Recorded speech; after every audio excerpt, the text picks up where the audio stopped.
కలిగిన ప్రభు, మీ మహోన్నతమైన నామాన్ని స్తుతించడానికి మీరు ఇచ్చినటువంటి అవకాశాన్ని బట్టి మరొకసారి మీ కృతజ్ఞతాస్తుతులు స్తోత్రాలు చెల్లిస్తున్నాం. నిజంగా మరి నాయన, మేము క్షేమంగాను సురక్షితంగాను ఉన్నాము అంటే అది కేవలం మీ కృప మాత్రమే.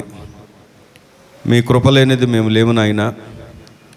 మీ కృపే మమ్మల్ని సజీవులుగా ఉంచింది.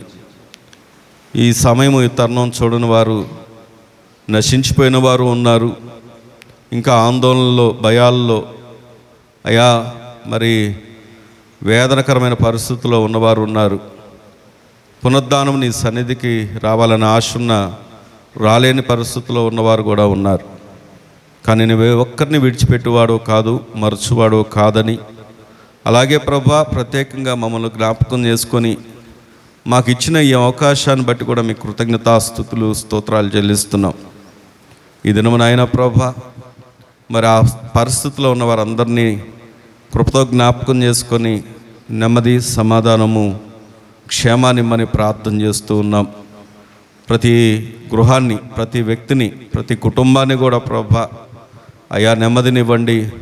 అయా వారికి నాయన ఆహారాన్ని, పోషణను, కావలసినటువంటి అవసరతలను, ప్రతి సమకూర్పును మీరు ఇమ్మని ప్రార్థన చేస్తూ స్తుతిస్తున్నాం.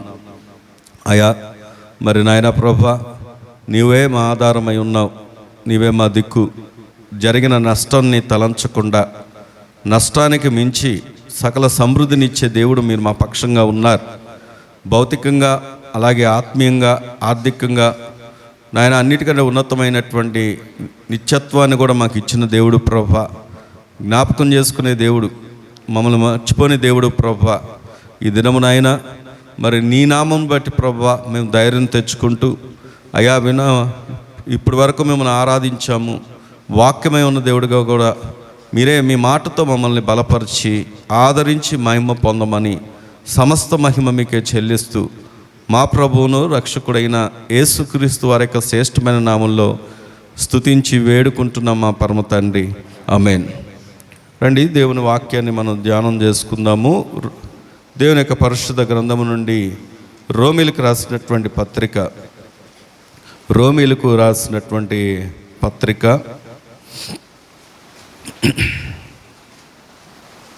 8వ అధ్యాయం. రోమీలకు రాసినటువంటి పత్రిక 8వ అధ్యాయము 18వ వచనం నుండి నేను చదువుతున్నాను. 25వ వచనం వరకు జాగ్రత్తగా పరిశీలన చేయండి. 8వ అధ్యాయము 18 నుండి 25వ వచనం వరకు నేను చదువుతున్నాను. మన ఎడల ప్రత్యక్షము కాబోవు మహిమ ఎదుట ఇప్పటి కాలపు శ్రమలు ఎన్న తగినవి కావని ఎంచుచున్నాము. దేవుని కుమారుల ప్రత్యక్షత కొరకు సృష్టి మిగుల ఆశతో తేరి చూచుచు కనిపెట్టుచున్నది. ఏలయనగా సృష్టి నాశనమునకు లోనైన దాస్యములో నుండి విడిపింపబడి దేవుని పిల్లలు పొందబో మహిమగల స్వాతంత్రం పొందుదును అను నిరీక్షణ కలదై స్వేచ్ఛగా కాక దానిని లోపరిచిన వాణ్ణి మూలముగా వ్యర్థపరచబడెను. సృష్టి యావత్తు ఇది వరకు ఏకగ్రీవంగా మూలుగుచు ప్రసవ వేదన పడుచున్నదని ఎరుగుదుము. అంతేకాదు, ఆత్మ యొక్క ప్రథమ ఫలములు నొందిన మనం కూడా దత్తపుత్రత్వము కొరకు, అనగా మన దేహము యొక్క విమోచనము కొరకు కనిపెట్టుచు మనలో మనము మూలుగుచున్నాము. ఏలయనగా మనము నిరీక్షణ కలిగిన వారమై రక్షించబడితిమి. నిరీక్షింపబడినది కనబడినప్పుడు నిరీక్షణతో పని ఉండదు. తాను చూచుచున్న దాని కొరకు ఎవడు నిరీక్షించును? మనము చూడని దాని కొరకు నిరీక్షించిన ఎడల ఓపికతో దాని కొరకు కనిపెట్టుదుము. దేవుడు ఈ మాటలు మనందరి వెనుకల్లో దీవించునుగాక. ఆమేన్. ఈ దినాన దేవుని వాక్యం మన ముందుకు ఈ మాటను ఎందుకు తీసుకొస్తున్నాడు దేవుడు అంటే, చూడండి, ఆలోచన చేస్తున్నప్పుడు నిజంగా ప్రభా మరి ఏంటి ఇప్పుడున్నటువంటి పరిస్థితులు ఏమో ఇలాగున్నాయి, నీ మాట నాకు కావాలని ప్రార్థన చేస్తున్నప్పుడు దేవుడి మాటను జ్ఞాపకం చేశాడు. ఇక్కడ గమనించినట్లయితే సృష్టి అనే మాట పదే పదే అందులో వినిపించబడింది. ఇప్పుడు ఉన్నటువంటి పరిస్థితులను మనం ఆలోచన చేస్తే ఎక్కడ చూసినట్టు ఆందోళనకరమైనటువంటి పరిస్థితులు కనబడుతున్నాయి. అది జరుగుతున్నటువంటి యుద్ధాలే కావచ్చు, లేకపోతే ప్రకృతి యొక్క విలయాలే కావచ్చు. ఎక్కడ కూడా ఏ దేశం కూడా, మళ్ళీ ఈ దేశం అని కాదు ఆ దేశం అని కాదు, ఏ దేశంలో కూడా నెమ్మది లేనటువంటి పరిస్థితులు కనబడుతున్నాయి. మీకు తెలుసో తెలియదో, చైనా దేశంలో, చైనా ఎంతో టెక్నాలజీ పరంగా మనకంటే చాలా విషయాల్లో ముందుంది. అమెరికాతో ఎప్పుడు కూడా పోటీ పడే దేశంగా చైనా కనబడుతూ ఉంటుంది. కానీ అదే చైనాలో ఇప్పుడు తుఫాను విలయతాండవం చేస్తుంది. ఎంతగా అంటే 350 కిలోమీటర్ల స్పీడు వేగంతో తుఫాను మొత్తం అతలాకుతలం చేస్తూ ఉంటే అక్కడ మనుషులే ఎగిరిపోతున్నారు ఆ గాలి యొక్క వేగానికి. అంత వేగవంతంగా గాలి వీస్తుంది. అది అలాగా చైనాని, వియత్నాం అనే దేశాన్ని, తర్వాత జపాన్లో కొంత భాగాన్ని అలా తాకుతూ ఈ యొక్క వాతావరణ నిపుణులు హెచ్చరిస్తుంది ఏంటంటే అది ఒక కొంత పాక్షిక భాగం, అంటే కొంత భాగం భారతదేశానికి కూడా వచ్చే అవకాశం ఉంది అని చెప్తున్నారు. ఇవిగాక 2 తుఫాన్లు కూడా ఇంకా ఆయా ప్రాంతాల్లో తుఫాన్లు లేస్తున్నాయి. మళ్ళీ భారతదేశం మీదకి దాడి చేసే కొన్ని తుఫాన్లు లేస్తున్నాయని రకరకాల వార్తలు, ఊహాగానాలు, వాస్తవాలు కూడా ఉన్నాయి. దీంట్లో వార్తలు ఉన్నాయి, ఊహాగానాలు ఉన్నాయి, వాస్తవాలు కూడా ఉన్నాయి. అంటే ఇంత భయంకరమైనటువంటి పరిస్థితులు ప్రపంచమంతా ఏలుబడి చేస్తుంది. అయితే ఈ దినం ఎందుకు దేవుడు ఈ మాట మనతో మాట్లాడుతున్నాడు అంటే, ఇటువంటి పరిస్థితుల్లో నీవు నేను, లోకంలో ఉన్న వారికైతే అవగాహన లేదు, దేవుని ఎరగని వారికైతే అవగాహన లేదు ఇది ఎందుకు జరుగుతుంది అని. కానీ ప్రభువుని ఎరిగినటువంటి మనం కొంత కాదు, అసలు అవగాహనతో కూడినటువంటి భక్తి అనేది మనం చేయాలన్నది దేవుని యొక్క ఉద్దేశం. దేవుని స్తోత్రం కలుగునుగాక. ఈరోజు అవగాహన ఎంతో అవసరం. మనకు నాలెడ్జ్ ఉండాలి. ఏంటి ఆ నాలెడ్జ్ అంటే, ఏదో వస్తున్నాం, ఆదివారం క్రైస్తవులుగా కూర్చుంటున్నాం, ఆదివారం ఆరాధనలో ఉంటున్నాం, వెళ్ళిపోతున్నాం, మళ్ళీ మరొక ఆదివారం వస్తాం. దీనివల్ల ఏం ప్రయోజనం లేదు. ఖచ్చితంగా దేవుని సన్నిధికి వచ్చే నీలో అభివృద్ధి అనేది కనపడాలి. అది ఆత్మీయంగా కనపడాలి, శారీరకంగా కనపడాలి. ఎందుకు అంటే ఒకవేళ భౌతికమైన వాటిలో, వాస్తవానికి భౌతికమైన వాటిలో అభివృద్ధి కనబడినా కనపడకపోయినా ఆత్మీయంగా ఎంతో అభివృద్ధి అనేది చాలా అవసరం. సరే, ఇక్కడ ఈరోజు ఈ మాట దగ్గరకు వచ్చి ఆలోచన చేస్తే చూడండి, 22వ వచనాన్ని కనుక మనం చదువుకుంటే, సృష్టి యావత్తు ఇది వరకు ఏకగ్రీవంగా మూలుగుచు ప్రసవ వేదన పడుచున్నదని మనము ఎరుగుదుము. చూడండి, ఎరుగుదుము అన్న ప్రాముఖ్యమైనటువంటి మాట. అది వినాలి. బైబిల్లో ఏ వాక్యానైనా చదువుతున్నప్పుడు జాగ్రత్తగా వినండి. ఏ మాట అయినా దేవుడు మనతో మాట్లాడుతున్నప్పుడు అక్కడ సూచనలు కనబడతాయి. వాక్యంలో సూచనలు ఉంటాయి, వాక్యంలో హెచ్చరికలు ఉంటాయి, వాక్యంలో ఆజ్ఞలు ఉంటాయి. మనం గమనిస్తూ ఉంటే ఆ వాక్యంలో ప్రోత్సాహాలు ఉంటాయి, ధైర్యం కలిగించేటటువంటి విలువైనటువంటి మాటలు ఉంటాయి. అంత మాత్రమే కాదు, వాక్యంలో క్రియాపదాలు ఉంటాయి. క్రియాపదాలు అంటే ఏంటో తెలుసా? క్రియాపదాలు అంటే ఏంటి చెప్పండి? క్రియాపదాలు అంటే ఖచ్చితంగా నువ్వు దాన్ని చేయాలి, దాన్ని కలిగి ఉండాలి.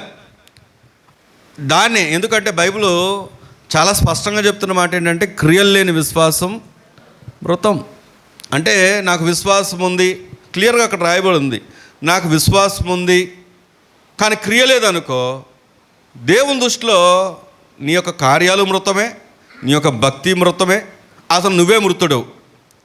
ఎందుకు అంటే ఒకవేళ భౌతికంగా నువ్వు కనబడొచ్చేమో ఇక్కడ అటెండెన్స్. ఇప్పుడు ఎందుకంటే చైర్లు కొన్ని ఖాళీ ఉన్నాయి, వాతావరణం బాగాలేదు, వాళ్ళు ఏమనుకుంటారంటే రాగలిగిన వాళ్ళు వస్తారు, రాలేని వారు రెండో ఆరాధనకు వద్దామని ఆలోచన చేస్తారు.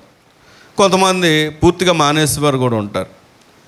వినండి, ఒకవేళ నీ వచ్చి కూడా వారు రాలేదు, నువ్వు వచ్చి కూడా నీలో క్రియ లేదనుకో, మనం దేవుని దృష్టిలో ఎవరో అంటే మృతులమే. ఎందుకంటే క్రియలు లేని విశ్వాసం మృతం అని దేవుని వాక్యం సెలవిస్తున్నాడు. మరి ఏంటి ప్రభు మన దగ్గర కోరుకునే మాట ఏంటి? మన దగ్గర కోరుకునే క్రియ ఏంటంటే ఎరగాలి. అక్కడ అదే కదా, ఎరుగుదుము అని రాయబడి ఉంది. అంటే ఖచ్చితంగా ఎరగాలి, మనం అవగాహన కలిగి ఉండాలి. ఈరోజు ఇప్పుడున్న పరిస్థితులకు తగినట్లుగా, అంటే పరిస్థితులను బట్టి వాక్యం ఉండదు, కానీ పరిస్థితులను మనం అవగాహన చేసుకోవడానికి, ఎరిగి ఉండడానికి దేవుడు ఈరోజు కొన్ని ఆత్మీయ సత్యాలను ఈరోజు మన ముందుకు తీసుకొస్తున్నాడు. నేను దానికి పెట్టుకున్నటువంటి పేరు ఏంటంటే ఉపద్రవం. ఉపద్రవం గురించినటువంటి అవగాహన. ఉపద్రవాన్ని ఇంగ్లీష్లో ఏమంటారంటే డిజాస్టర్ అంటారు. అంటే ఇప్పుడు ఉన్నటువంటి పరిస్థితులన్నీ డిజాస్టర్సే, ఒక మాటలో చెప్పాలంటే ఉపద్రవాలే. కానీ వీటికి సమాధానం వాక్యం దగ్గర ఎత్తుక్కుందాం. వాక్యం ఎందుకు ఈ ఉపద్రవాలకు కారణం ఏంటో, ఈ ఉపద్రవాలని ఎలాగ మనం అధిగమించాలో ఈ వాక్యం ద్వారా ఈరోజు మనము సమాధానాన్ని పొందుకుందాం. అందుకే రండి వాక్యం దగ్గరకు వచ్చి ఆలోచన చేస్తే నేను 3 ఆత్మీయ సత్యాలను ఈరోజు మనం నేర్చుకోబోతున్నాం. మొట్టమొదటి సత్యం ఏమిటంటే ప్రారంభం. చెప్పండి, అందరూ చెప్పండి, ఏంటది? ప్రారంభం. అసలు ప్రారంభం గురించి ఆలోచన చేద్దాం రండి. బైబిల్లోనే పరిశుద్ధ గ్రంథంలో ఆదికాండం 1వ అధ్యాయం, ఆదికాండం 1వ అధ్యాయం 31వ వచనాన్ని మనం చదువుకున్నప్పుడు, దేవుడు తాను చేసినది యావత్తును చూచినప్పుడు అది చాలా మంచిదిగా ఉండెను. అస్తమయమును ఉదయమును కలుగగా 6వ దినమాయను. దేవుని స్తోత్రం చెప్దామా? హల్లెలూయా. ఇక్కడ గమనించినప్పుడు అసలు దేవుడు సృష్టించిన సృష్టి ప్రారంభంలో ఎలా ఉంది అంటే, వాక్యం చెప్తున్న మాట ఏంటంటే మంచిది కూడా కాదు, అక్కడ చాలా ఏమా వింటున్నావా? వినండి. ఎలా ఉందంట? చాలా మంచిదిగా ఉందంట. ఇప్పుడు చెప్పండి, ప్రారంభంలో భూమి ఎలాగుంది? చాలా మంచిది కాదు, మళ్ళీ చాలా మంచిదిగా ఉంది. ప్రారంభంలో చూడండి, అంతా దేవుడు సృష్టించాడు. 6వ దినమాయను అని ఉంది. చాలా మంచిదిగా ఉంది. చాలా మంచిగా ప్రారంభించబడినటువంటి ఈ సృష్టి మరి ఏమైపోయింది?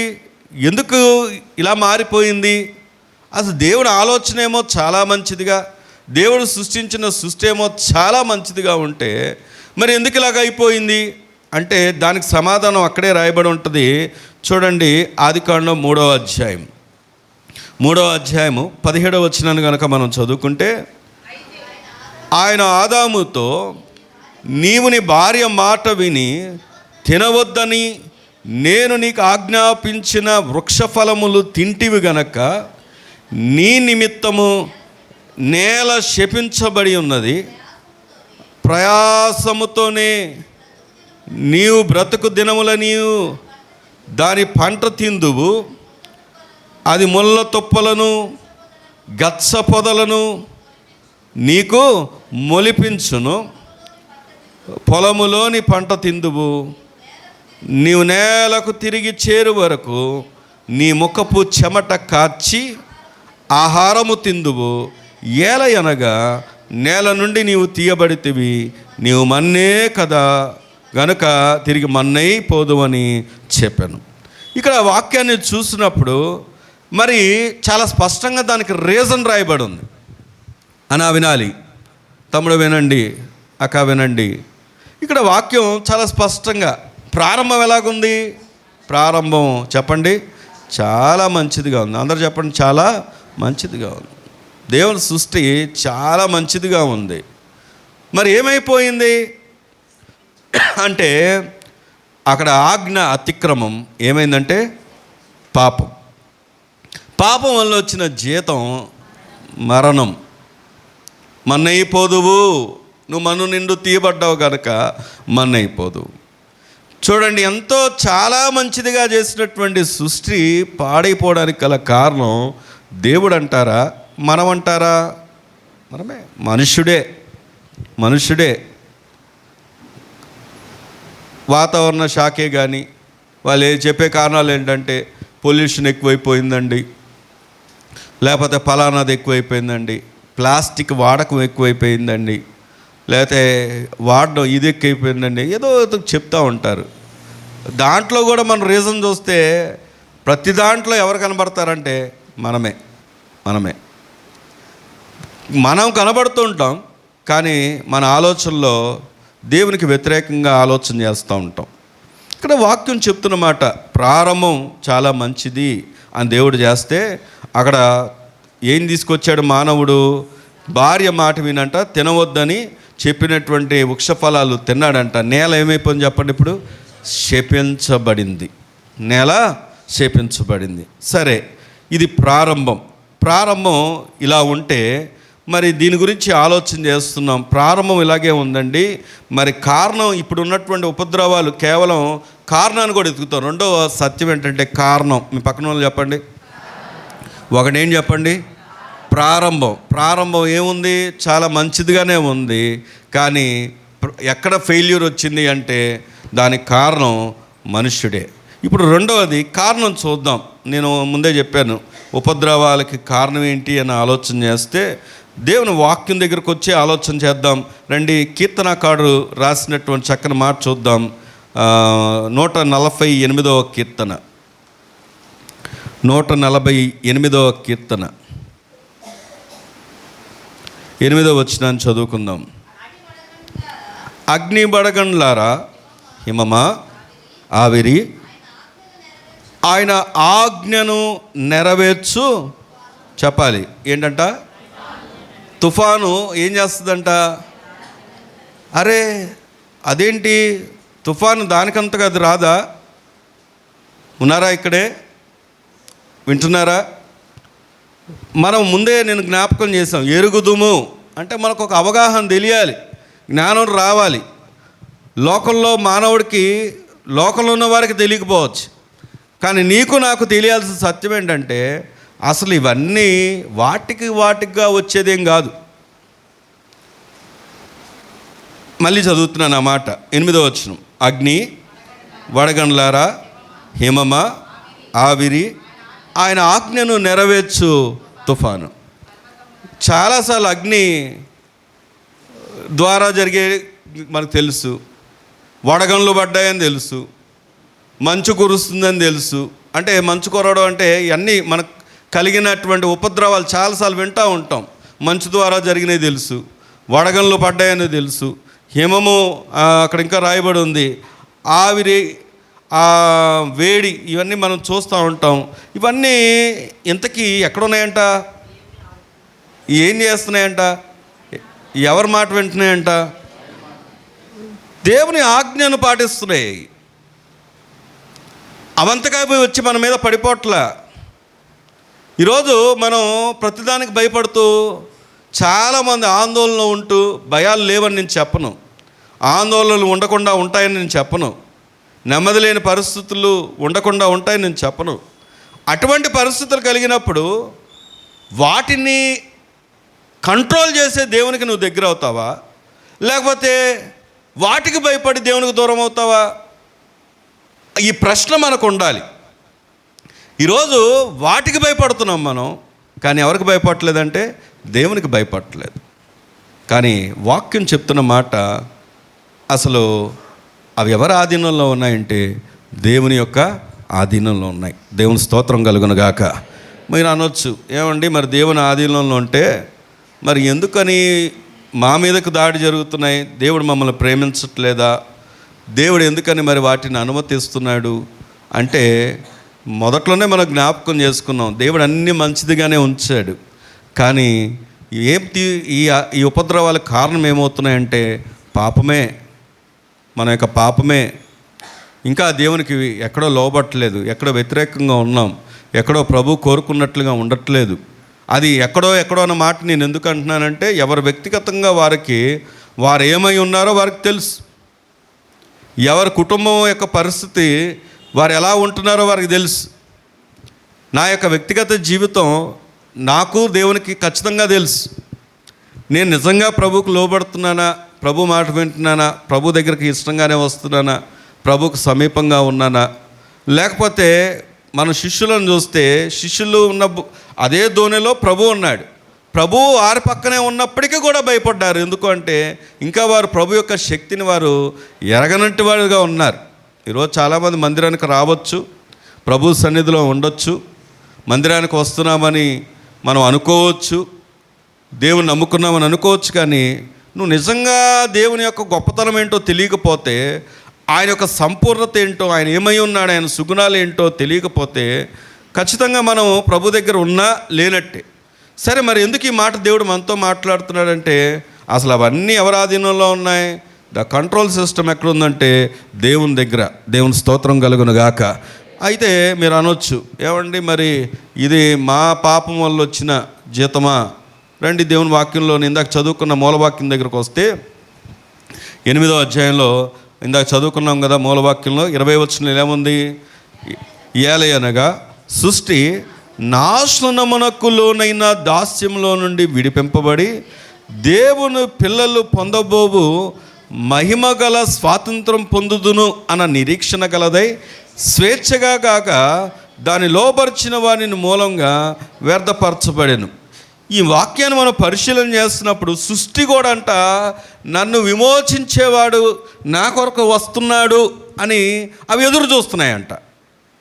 ఓ మాట అడుగుతున్నాను, ఎదురు చూడాల్సింది ఎవరు చెప్పాలి?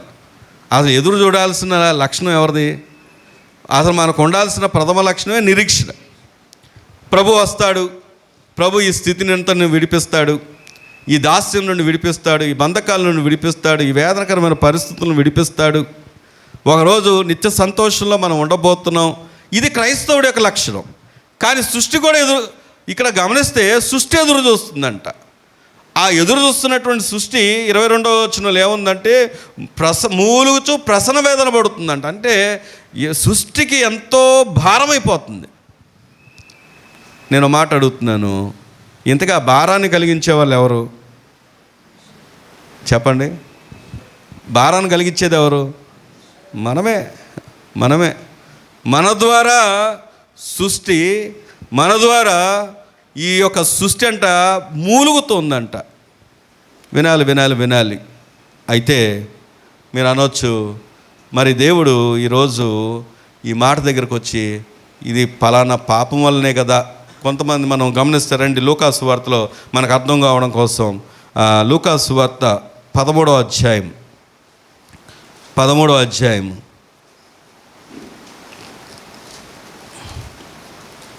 మొదటి వచనం చదువుకుందామా? పిలాతు గలిలయులైన కొందరి రక్తము వారి బలులతో కలిపి ఉండెను. ఆ కాలమున అక్కడున్న కొందరు ఆ సంగతి యేసుతో చెప్పగా ఆయన వారితో ఇట్లనెను, ఈ గలిలయులు అట్టి హింసలు పొందినందున వాళ్ళు గలిలయులు అందరికంటే పాపులని మీరు తలంచుచున్నారా? వినాలి. ఇక్కడికి వినండి ఈ మాట. గలిలయలో అంట పిలాతు అన్నటువంటి ఆ యొక్క అధికారి ఏం చేశాడంటే, చాలామంది బలి అంటే వాళ్ళని హతసాక్షులుగా చేశారు, లేదా చంపేశారు. హతసాక్షుల కంటే చంపడం జరిగింది. ఇప్పుడు యేసు ప్రభు వారితో ఉన్నటువంటి శిష్యులే కానీ ఇక్కడ వారు అందరూ అనుకుంటున్నారంట వాళ్ళు చాలా ఘోరమైనటువంటి పాపము చేశారు, పాపులలు. వాళ్ళు చూడండి, చాలాసార్లు మనం ఏం చేస్తామో తెలుసా? వినాలి. వాడి కష్టం వస్తే వీడికి ఎందుకు కష్టం వచ్చింది అనుకుంటున్నారు? వీడేదో పాపం చేస్తుంటాడు. ఆమెకు శ్రమ వస్తే ఈమెకి ఎందుకు శ్రమ వచ్చింది? ఈమె ఏదో పాపం చేస్తుంటుంది. వీళ్ళకి ఎందుకు రోగాలు వచ్చాయి? వీళ్ళకి ఎందుకు అది వచ్చింది? వీళ్ళకి ఎందుకు జరిగింది? వీళ్ళకి ఎందుకు వాళ్ళ ప్రాంతంలో ఎందుకు వరదలు వచ్చాయి? వాళ్ళకి ఎందుకు నష్టం జరిగింది? వీళ్ళకి ఎందుకు నష్టం జరిగింది? ఎప్పుడు కూడా మనం ఏం చేస్తామో తెలుసా? ఇతరులు జడ్జ్ చేస్తూ ఉంటాం. ఉన్నారా? ఇక్కడే వింటున్నారా? ఎంతసేపు కూడా నేను సరిచేయబడాలి, నన్ను నేను సరి చేసుకోవాలి, దేవుని వాక్యం దగ్గర నేను ప్రక్షాళన చేయబడాలి, కడగబడాలి, నాలో ఉన్నటువంటి మాలిన్యం తొలగించబడాలి అని అనుకోవడం కంటే కూడా మనం ఎంతసేపు కూడా ఇతరులు, వారు, అతను, ఆమె, అందుకే ఆమె పాపం చేస్తుంటుంది, అందుకే ఆయనకి ఆ కష్టం వచ్చింది, అందుకే అలాగే యాక్సిడెంట్ అయింది, అందుకే అలాగంటి రోగం వచ్చింది, అందుకే అలాంటి మరణం సంభవించిందని చాలాసార్లు ఏం చేస్తూ ఇతరులను తీర్పు తీరుస్తూ ఉంటాం, జడ్జ్ చేస్తూ ఉంటాం. కానీ ప్రభు దానికి ఒక సమాధానం చెప్పాడు. ఏంటి ఆ సమాధానం అంటే, చూడండి, నేను చదువుతున్నాను 2వ వచనం. ఆయన వారితో ఇట్లనెను, ఈ గలిలయులు అట్టి హింసలు పొందినందున గలిలయులు అందరికంటే పాపులని మీరు తలంచుతున్నారా? కారని మీతో చెప్పుచున్నాను, మీరు మారు మనసు పొందని ఎడల మీరందరూ అలాగే నశింతురు. మరియు సిలోయమునుని గోపురము పడి చచ్చిన ఆ 18 మంది యెరూషలేములో కాపురం ముందు ఉన్నవారి అందరికంటే అపరాధులని తలంచుతున్నారా? ఇక్కడ గమనిస్తే చనిపోయిన వారి కంటే కూడా ఉన్నారా? ఇక్కడ మారు మనసు నీవు పొందకపోతే నీవే నశించిపోతావు అని చెప్తున్నాడు. అర్థమైందో లేదో? వాళ్ళను జడ్జ్ చేయడం కాదు, వాళ్ళకు తీర్పు తీర్చడం కాదు, వాళ్ళు చెడ్డోళ్ళు అనుకోవడం కాదు, వాళ్ళు పాపులు అనుకోవడం కాదు, వాళ్ళకి ఇలా జరిగింది కరెక్టే అనుకోవడం కాదు. ముందు నిన్ను చూసుకో. ఇలాంటి ఉపద్రవాలు కలిగినప్పుడు ముందు ప్రశ్నించుకోవాల్సింది ఎవరిని అంటే నేనే, నన్ను. దానికి కారణం నేనా? ఎందుకు నేనేమన్నా కారణమైనా? నాలో కారణం అవడానికి కారణం ఏంటి? ప్రార్థన లేదా? భక్తి లేదా? విశ్వాసం లేదా? నేను ఎందుకు కారణమవుతున్నాను? వాళ్ళు కాదు కారణం. ముందు నన్ను నేను ప్రశ్నించుకోవాలి. అది వాక్యం చెప్తున్నమాట. లేకపోతే చనిపోయిన వారి గురించి కాదు. చిన్న కరెక్షన్ ఏంటంటే, ఇందాక ఫిలాతు అన్న మాట మనం గమనించినప్పుడు అక్కడ ఒక గోపురం పడిపోయి చనిపోయి 18 మంది అంట. అక్కడ వారికంటే కూడా మీరు, అక్కడ చూడండి మళ్ళీ ఏమన్నా 5వ వచనం కూడా అంటున్నాడు, మీరు మారు మనసు పొందని ఎడల మీరందరూ అలాగే నశించరు. నువ్వు ఇక్కడ భౌతికంగా జరిగింది చూస్తున్నావు, ఈ నశించిపోతున్న దాన్ని.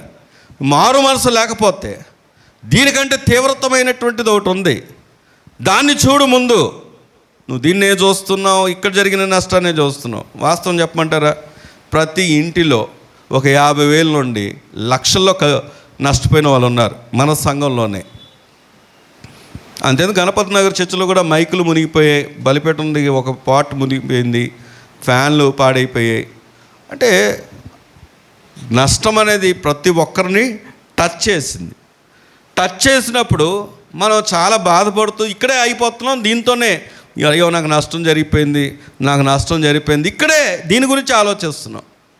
కారణం ఏంటో ఆలోచన చేస్తున్నావా? కారణం ఏమై ఉంటుందో ఆలోచన చేస్తున్నావా?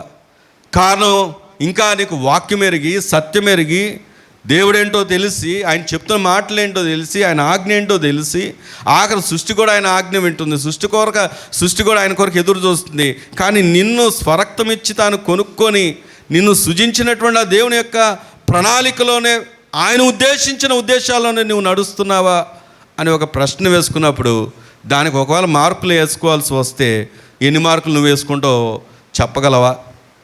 ఎవరికి చెప్పనక్కర్లేదు. 10కి 10 మార్కులు వేసుకోవాలనుకోండి, నా జీవితం చాలా బాగుందండి, నేను ఎంతో బాగున్నాను, దేవుని సన్నిధిలో అన్ని విషయాలు నమ్మకంగా ఉన్నాను అని నువ్వు ఒకవేళ మార్కులు వేసుకోవడానికి నీ చేతిలో నీ సెల్ఫ్ ఇవాల్యుయేషన్ అంటారు, అంటే నీ గురించి నీవే వేసుకోవాల్సి వస్తే ఎన్ని మార్కులు వేసుకోగలవు? రోజు ప్రశ్న దేవుని ముందుకు వస్తుంది, నీ ముందుకు వస్తుంది. ఎందుకంటే కొంతమంది ఏమో ఇవ్వలేదని బాధ, కొంతమంది ఏమో ఇచ్చారని బాధ, కొంతమంది ఏమో లేదని బాధ, కొంతమంది ఏమో నష్టం జరిగిందని బాధ. ఆ బాధల్లోనే దాన్నే ఆలోచన చేస్తున్నారు. కానీ దానికి అధిపతి ఒక ఆయన ఉన్నాడు, దాన్ని సంకల్పించిన ఆయన ఒక ఆయన ఉన్నాడు. ఎందుకు నీ జీవితంలో అది సంకల్పించిందో, ఏ ఉద్దేశంతో అది నీ జీవితంలోకి వచ్చిందని ఆలోచన చేస్తున్నావా? ఈ మధ్యకాలంలో ఒక సేవకుని పిలిచాం యూత్ రిట్రీట్ కోసం. ఆయన మొట్టమొదటి ప్రసంగం ప్రారంభించింది దేంతోనో తెలుసా? మనం ఎప్పుడు కూడా ఏ సేవకుడు వచ్చినా ఈ సేవకుడికి పలానా టాపిక్ చెప్పండి, ఈ విషయాలే చెప్పండి, వాళ్ళకి దీని గురించి చెప్పండి అని చెప్పం. ఎందుకు అంటే ఒకవేళ మనం అలా చెప్పామనుకోండి, దాని వరకే వాళ్ళు కమిట్ అయిపోతారు, దానిలోనే ఉండిపోతారు. కానీ అసలు దేవుడు మాట్లాడాలనుకుంటున్నది ఏమన్నా వారికి అందదేమో అన్న ఒక ఆలోచనతో ఎప్పుడు కూడా మేము పలానా చెప్పండి, పలానా టాపిక్ చెప్పండి అని ఏ సేవకుడికి కూడా చెప్పం. ఒకే ఒక మాట వాళ్ళు నన్ను అడిగినప్పుడు, యవనస్తులు రక్షించబడాలి, దానికి మించి వేరేది లేదు, రక్షణ అనుభవాల గురించి మాత్రం తప్పకుండా చెప్పండి అని చెప్పాము. కానీ వేరే విషయాలు అయితే ఇంకేం పంచుకోలేదు. ఎందుకంటే దేవుని మాట వారు తీసుకురావాలన్న ఉద్దేశంతో. అయితే ఈ విషయాన్ని ఎందుకు చెప్తున్నాను అంటే, వచ్చి రాగానే ప్రారంభంతోనే మొదలు పెడుతున్నాగానే ప్రారంభించింది దేంతోనో తెలుసా? తుఫానుతో. ఆయన మొదటి నోటి నుండి వచ్చినటువంటి మాట ఉన్నారా అసలు శిష్యుల అద్దరికి పంపించబడినప్పుడు సముద్రంలో ఏమి రేగింది అంటే తుఫాను రేగింది. దానికి కారణము ఆయనే, దాన్ని విడిపించింది ఆయనే. దేవుని స్తోత్రం కలుగును గాక. భక్తుల జీవితాల్లో కలిగినటువంటి శ్రమలన్నిటికీ మనం సాతానుకు ఆపాదిస్తాం. కానీ వాస్తవాన్ని, వాక్య ప్రత్యక్షతను ఎరిగిన వారికి ఏంటంటే, సాతాను కంటే గొప్ప వాడు మన దేవుడు. సాతాను కంటే శక్తిమంతుడు మన దేవుడు. అసలు సాతాను కూడా, నేను ఎప్పుడూ ఒక మాట చెప్తా ఉంటాను, కట్టబడిన చైన్ వేసినటువంటి కుక్క ఎలా ఉంటుంది చెప్పండి? దానికి ఎక్కడి వరకు పరిధి ఉంటుంది? ఆ చైను ఎక్కడి దాకా దాన్ని తీసుకెళ్ళగలదో అక్కడి వరకే వెళ్ళగలుగుతుందేమో. కానీ దానికి అధిపతి, దానికి యజమానుడు ఎవరు అంటే మన ప్రభు అయిన యేసుక్రీస్తు వారు. దేవుని స్తోత్రం కలుగును గాక. అందుకే సేనా పట్టిన వాడు దూరం నుండే ప్రభువుని చూసి వాడు ఏం చేశాడో తెలుసా? పరిగెత్తుకుంటూ వచ్చి సాగిలపడి నమస్కరించి, సర్వోన్నతుడైనటువంటి దేవుని కుమారుడా, మాతో నీకేమీ పని, నా సమయం ఇంకా రాలేదు. వాడికి కూడా తెలుసు ఒక సమయం ఉందని. సమయం రాకుండానే వచ్చేసావేంటి ప్రభు అంటే, ప్రభు వీడిని విడిచిపెట్టమన్నప్పుడు వాడు అనుమతి తీసుకొని, మరి అది కూడా అనుమతి తీసుకున్నాడు. ఆఖరికి పందుల్లో దూరాలన్నా ఎవరు అనుమతి కావాలి? దేవుని అనుమతే. నీకు ఆయన సార్వభౌమ అధికారం తెలియాలి. భక్తి చేస్తున్నాం కానీ ఆయన అధికారం తెలియదు మనకి. ఆయన ఏమై ఉన్నాడో తెలియదు. ప్రతిదానికి నిరాశ చెందుతున్నాం. నిజమే, నిరాశలో ఉన్నాం. కష్టం కలిగింది, నష్టం జరిగింది, జరగలేదని నేను చెప్పట్లేదు. కానీ ఆ నష్టం దగ్గర ఆగిపోవద్దు. దానికి మించినటువంటి ఆశీర్వాదాన్ని ఇచ్చే దేవుడు మన పక్షంగా ఉన్నాడు. దేవుని స్తోత్రం కలుగును గాక. కాబట్టి ఈరోజు 2 ఆత్మీయ సత్యాలు మనం, మొదటిది ప్రారంభం ఎలా ఉంది చెప్పండి? చాలా మంచిది. దేవుని సృష్టిలో లోపం లేదు, ఆయన ఆలోచనలో లోపం లేదు, ఆయన ప్రణాళికలో లోపం లేదు, ఆయన నిర్మించిన దేనిలో లోపము లేదే లేదు. మరి ఏమైంది? కారణం ఏంటి? వీటన్నిటి కారణం ఎవరంటే నీవు, నేనే. దీనికి కారణం నేనే. ప్రభు ఎప్పటికి కాలేడు. కానీ ప్రభువుకు నేను చేయాల్సింది ఏంటంటే, ఈ దినమైన, ఈ పరిస్థితులైనా ఇంకా నీ జీవితంలో నువ్వు చేసుకోవాల్సినట్టు ఒక తీర్మానం ఉంది. అదే 3వ సత్యం. అదేంటో తెలుసా? ఆధారం. నీ పక్కన చెప్పండి. ప్రభువును మనం ఏం చేయాలి చెప్పండి? ఆధారంగా చేసుకోవాలి. ప్రారంభించిన దేవుడు, కారణం నువ్వయ్యావు. కానీ ఇప్పటికైనా నువ్వు దేవుని ఆధారం చేసుకుంటే ఈ రోజు నుండి నీ జీవితంలో ఆయన ఒక ప్రత్యేకమైనటువంటి ఆశీర్వాదాన్ని నీకు అనుగ్రహించగలడు. దేవుని స్తోత్రం కలుగును గాక. అందుకే ఆధారం అన్న మాట దగ్గరకు వచ్చి ఆలోచన చేస్తే కొన్ని విషయాలు అక్కడ కూడా మనం నేర్చుకుందాం. రండి, యోహాను మొదటి పత్రిక 2వ అధ్యాయము. యోహాను మొదటి పత్రిక 2వ అధ్యాయం 15వ వచనం చదువుకుందాం. ఈ లోకమునైనను లోకములో ఉన్నవాటినైనను ప్రేమింపకుడి. ఎవడైనను లోకమును ప్రేమించిన ఎడల తండ్రి ప్రేమ వానిలో ఉండదు. లోకములో ఉన్నదంతయు అనగా శరీరాశయు, నేత్రాశయు, జీవపు డంబమును తండ్రి వలన పుట్టినవి కావు. అవి లోక సంబంధమైనవే. లోకమును దాని ఆశయు గతించిపోవుచున్నవి, కానీ దేవుని చిత్తమును జరిగించువాడు నిరంతరము నిలుచును. దేవుని స్తోత్రం చెల్లిద్దామా? హల్లెలూయా. ఇక్కడ దేవుని వాక్యాన్ని మనం పరిశీలన చేస్తే ఈ దినమైనా నీవు ఆధారం చేసుకోవాల్సింది ఎవరినో తెలుసా? ప్రభువునే. లోకమునైనను లోకంలో ఉన్న వాటినైనను ప్రేమింపకుడు. ఒక మాట సూటిగా అడుగుతున్నాను. ఇప్పుడు జరిగిన సంఘటనలు ఆలోచన చేద్దాం. ఒక చెల్లి వినండి. పెద్ద అపార్ట్మెంట్. మొన్న ఒక ఆమె చెప్తుంది, మన న్యూస్ ఛానల్స్ వెంటనే వెళ్ళిపోతారు కదా, ఒక ఆమె చెప్తుంది 3 కోట్లు పెట్టి ఒక విల్లా కొనుక్కుందంట. ఎన్ని కోట్లు అండి? 3 కోట్లు. విల్లా అంటే తెలుసా? అపార్ట్మెంట్ కాదు, ఇండివిజువల్ హౌస్.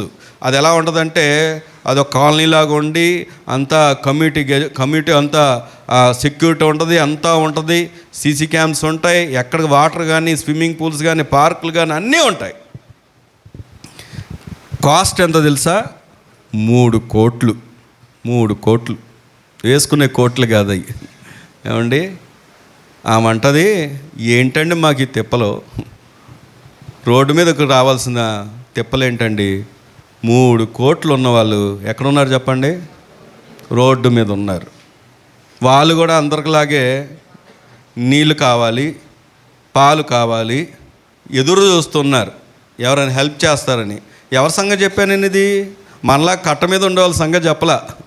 ఎక్కడ సంగతి చెప్పని? ఎందుకంటే విచిత్రం ఏంటంటే మునిగిపోయిన వాళ్ళకన్నా మునగనోళ్ళే ఎక్కువ ఫెసిలిటీ పొందుతున్నారు. ఎక్కడ చూసినా వాళ్ళే కనబడుతున్నారు, ఏ పరుగులు చూసినా వాళ్ళే కనబడుతున్నారు. అది మునిగిపోయిన వాళ్ళకేం అందట్లేదు. వాస్తవానికి చెప్పాలంటే, నిజంగా వాస్తవంకి వెళ్తే మునిగిపోయిన వాళ్ళ దగ్గర సరైనటువంటి వెళ్ళి డేర్ చేసి నీళ్ళు ఇచ్చేవాళ్ళు లేరు. ఓ తమ్ముడు నిన్న నన్ను అడిగాడు, అన్న మనం వెళ్ళి కనీసం వాటర్ని ఇచ్చొద్దాం అన్న, అందరం కలిసి వెళ్ళి యవనస్తులు అంతా అన్నారు. చాలా సంతోషం అనిపించింది. ఎందుకంటే మనం ఇవ్వడం సంగతి పక్కన పెడితే తీసుకోలేదని బాధపడుతున్నాం, ఏది అందట్లేదని బాధపడుతున్నాం. ఎక్కడుండి?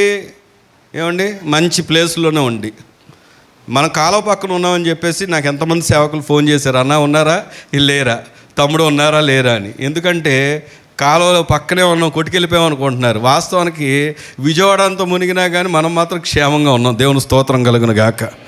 ఈరోజు ఎందుకు ఈ మాట ఆలోచన చేస్తున్నామంటే, ఈ లోకం 3 కోట్లు పెట్టుకున్నారు.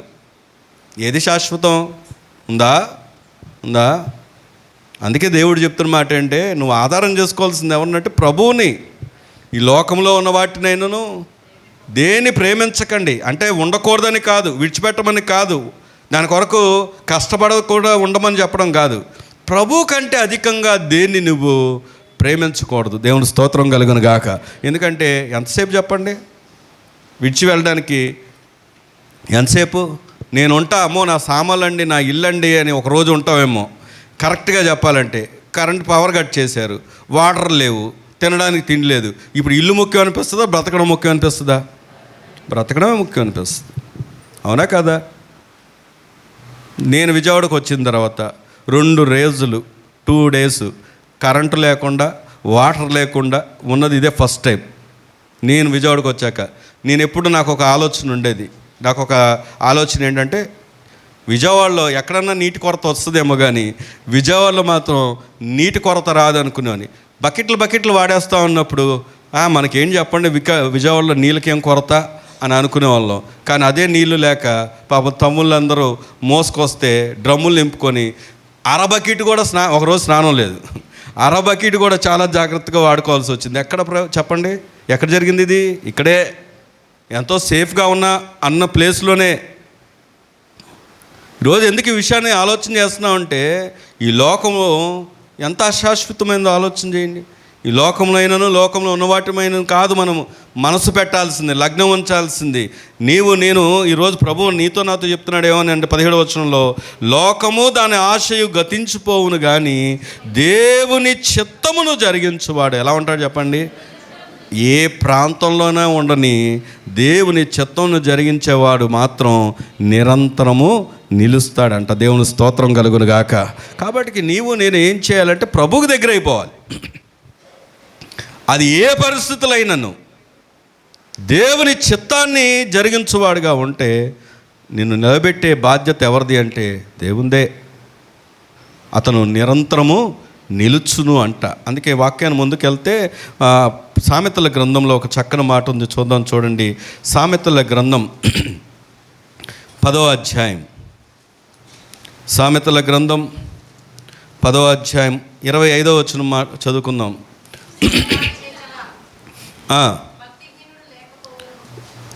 మరొకసారి, సుడిగాలి వీచగా భక్తిహీనుడు లేకపోయాను, నీతిమంతుడు నిత్యము నిలుచు, చెప్పండి, కట్టడం వలె ఉన్నాడు. దేవుని స్తోత్రం చెప్దామా? చెప్పండి, సుడిగాలి వీచిందా లేదా? పాట పాడుతూ ఉంటాం, వీచే గాలుల్లో సెలయేరు నీవేది పాడతాం కదా. ఏమండి, వీచిందా లేదా? వాక్యం చెప్తున్నటువంటి మాట, సుడిగాలి వీచగా ఎవరు ఉండరంట? భక్తిహీనుడు లేకపోవును. సుడిగాలి వస్తుంది, కానీ లేకపోయే పరిస్థితులు ఎవరిది అంటే భక్తిహీనులకు. నీతిమంతుడు మాత్రం ఎలా ఉంటాడంట? నిత్యము నిలుచు కట్టడం వలె ఉన్నాడంట. దేవుని స్తోత్రం కలుగును గాక. ఒకవేళ అలాంటి సుడిగాలను రానివ్వండి, ఏ పరిస్థితులైనా కలగనివ్వండి, నీతిమంతుడు మాత్రం నిత్యం కూడా నిలిచి ఉంటాడు. దేవుని స్తోత్రం కలుగును గాక. నేను మాట అడుగుతాను, ఇంతకీ నీతిమంతులు ఎవరండి? నీతిమంతులు ఎవరు? అది కూడా క్లారిటీ ఉండాలిగా. వాక్యం చదువుకున్నాం, భక్తిను లేకపోవునని, మరి నీతిమంతుడైతే నిలిచి ఉంటాడని. ఇంతకు నీతిమంతుడు ఎవరు? ఎవరైతే యేసు క్రీస్తు వారిని స్వరక్షకుడుగా అంగీకరించి మారు మనసు పొంది పశ్చాత్తాపము కలిగి రక్షణ అనుభవం కలిగి ఆయన దేవుడని నోటితో ఒప్పుకొని హృదయమందు ఎవరైతే విశ్వసించి ఆయన చెప్పినట్లుగా నడుస్తారో వారు ఆయన నీతి ఆపాదించబడి నీతిమంతులమయ్యాం. మనకుగా మనం నీతిమంతులం అంటే మన భక్తి ఇప్పటికి కాదు, ఎప్పటికి కూడా దేవుని మెప్పించలేదు. మెప్పించగలదా? మెప్పించలేదు. అందుకే భక్తుడు ఒక ప్రార్థన చేశాడు. ఆ ప్రార్థన చూడండి. కీర్తన గ్రంథం భక్తుడు చేసినటువంటి ప్రార్థన 4వ కీర్తన. నా నీతికి ఆధారమగు దేవా, నేను మొరపెట్టునప్పుడు నాకు ఉత్తరమిమ్ము. ఆగండి. మనం అడగడమే పెద్ద లిస్టు పెడతాం దేవుని దగ్గర.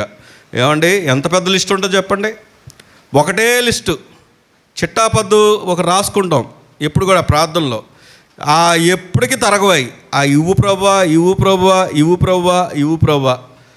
ఎప్పుడు కూడా ఇచ్చే దగ్గరే, ఇవ్వమని అడిగే దగ్గరే ఉంటాం.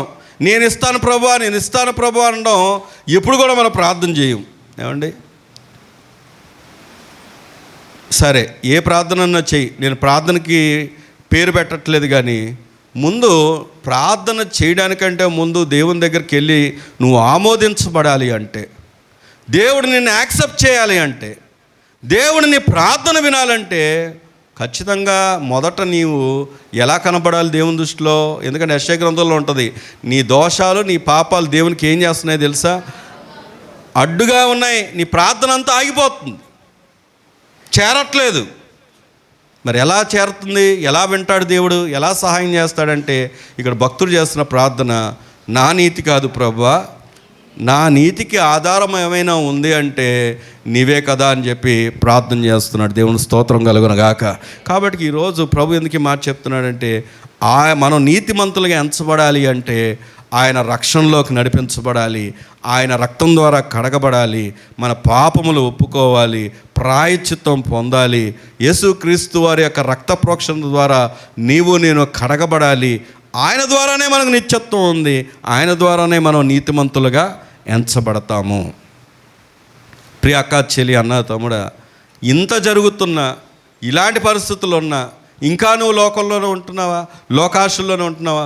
ఒక అన్న అంటాడు, నాకు కూర్చోడానికి మందిరంలో అన్నా కూర్చోలేకపోతున్నాను, నా హెల్త్ సహకరించట్లేదు, నేను ఉండలేకపోతున్నాను. చాలామందికి విచిత్రం ఏంటంటే, మందిరంలో దేవాలయంలో కూర్చోవడమే కష్టం, దేవుని సన్నిధిలో కూర్చోవడమే కష్టం. మళ్ళీ అదే అన్న లేకపోతే అదే కుటుంబం లేకపోతే అదే వ్యక్తులు ఎక్కువగా ఎక్కడ కనబడుతుందో తెలుసా? మనుషులతో, లోకంలో అసలు దేవుని వాక్యం చెప్తున్న మాట ఏంటంటే, కీర్తనకారుడు మొదటి కీర్తనలో నేను చెప్పాడు కదా, ఏమని? దుష్టుల ఆలోచన చొప్పున నడవక, అపహాసకులు కూర్చుండక, పాపుల మార్గమున నిలవక. అసలు ఆ మార్గంలో నిలవకూడదు, వాళ్ళు కూర్చునే ప్లేస్లోనే కూర్చోకూడదు. అంటే ఈ అన్న ఎప్పుడు ఎక్కడ కూర్చుంటాడు? అక్కడే కూర్చుంటాడు. మందిరంలో కూర్చోవడానికి కష్టం, దేవుని సన్నిధిలో కూర్చోవడానికి కష్టం. కానీ వాళ్ళ దగ్గర రోజులు గడిచిపోతాయి. మరి ఎక్కడ నుండి వస్తుంది ఓపిక? మళ్ళీ నష్టం వచ్చింది, కష్టం వచ్చిందంటే రాకుండా ఎలా ఉంటుంది? కారణం ఎవరు?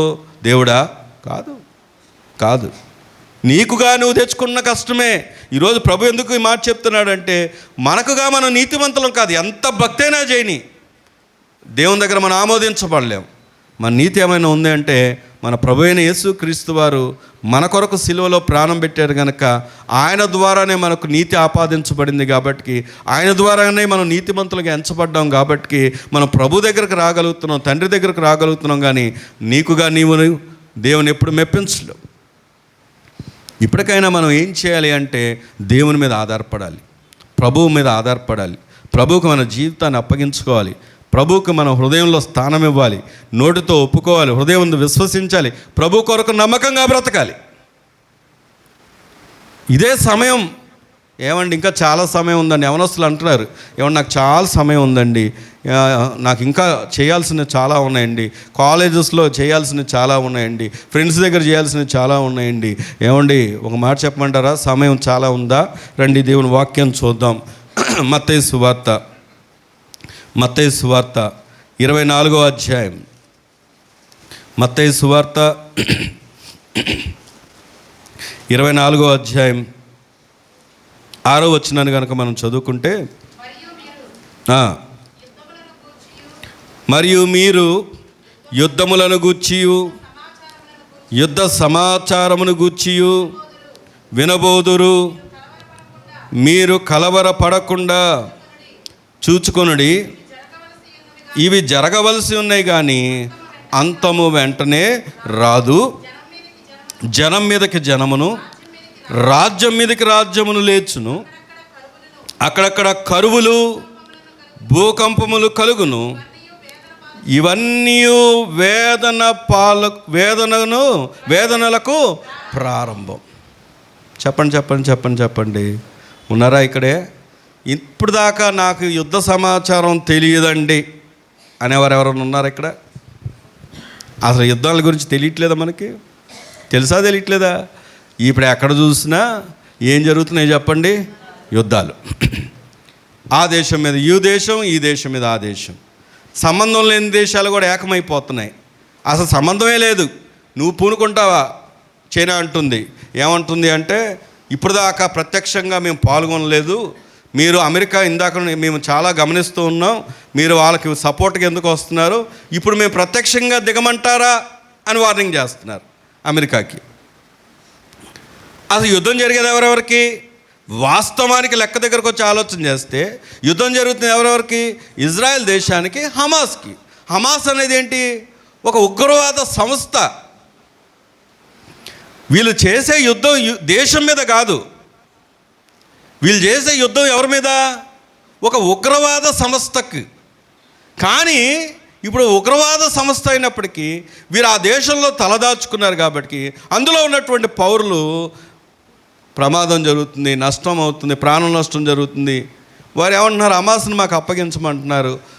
కానీ వాళ్ళందరూ మిలితమే ఉన్నారు. లాస్ట్కి ఏమవుతుందంటే అందులో ఉన్నటువంటి పౌరులు చనిపోతున్నారు.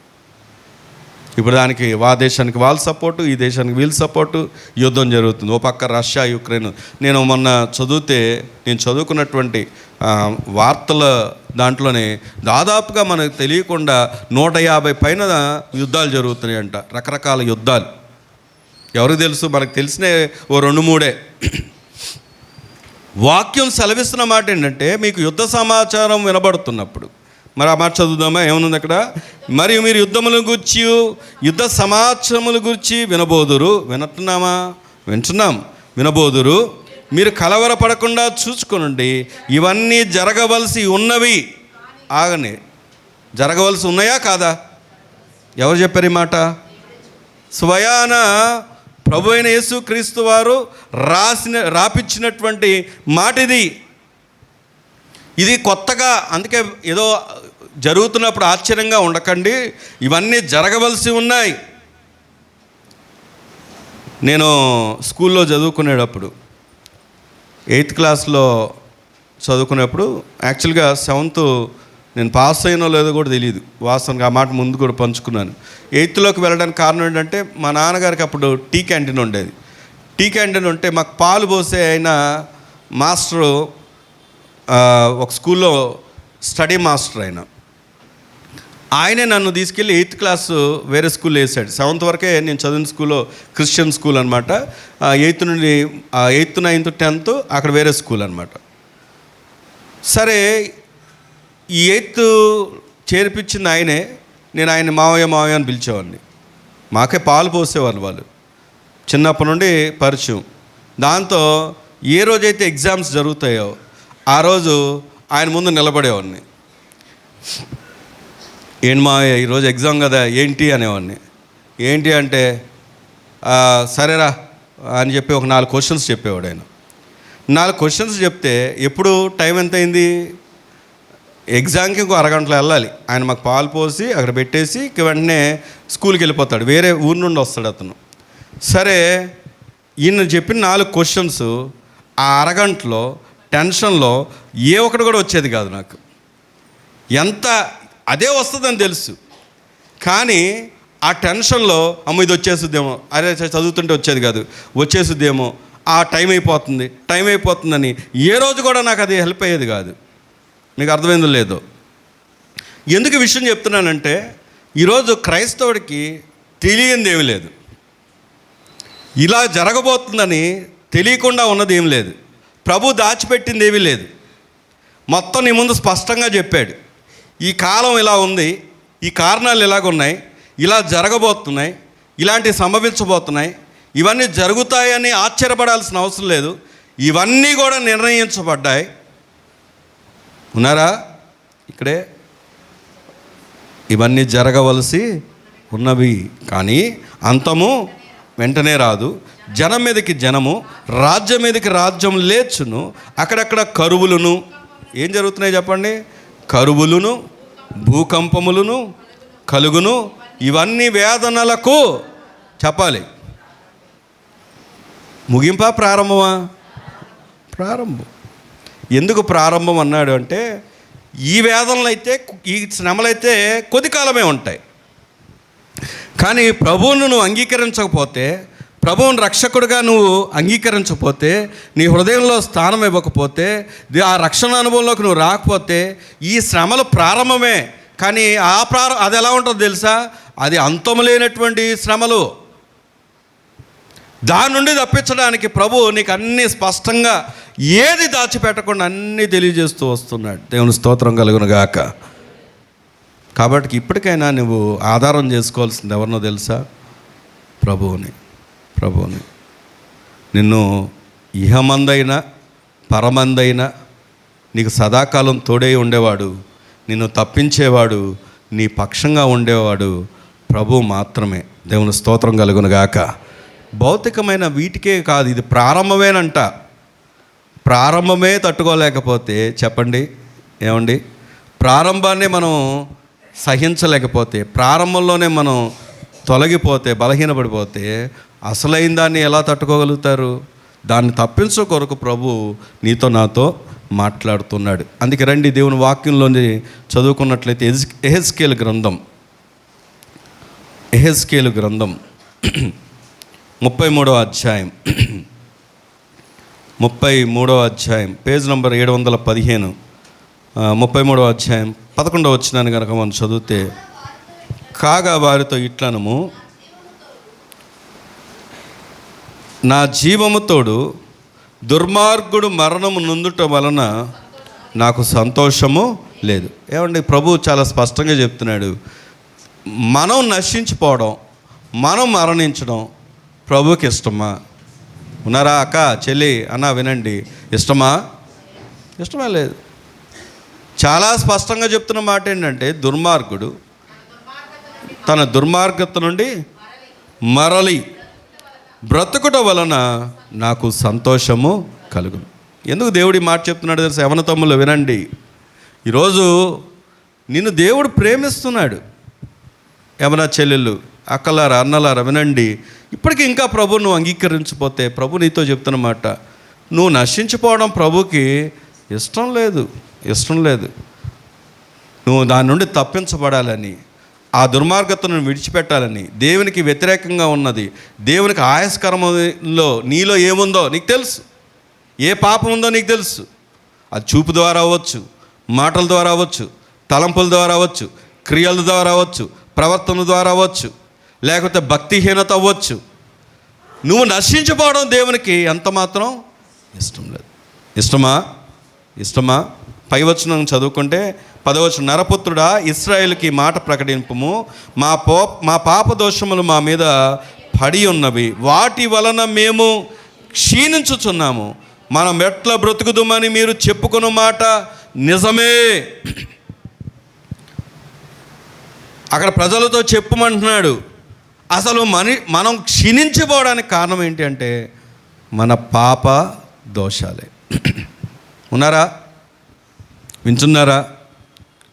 నీవు క్షీణించిపోయే పరిస్థితులు కారణం ఎవరో తీసుకొచ్చినవి కాదు, దానికి కారణం నీవే.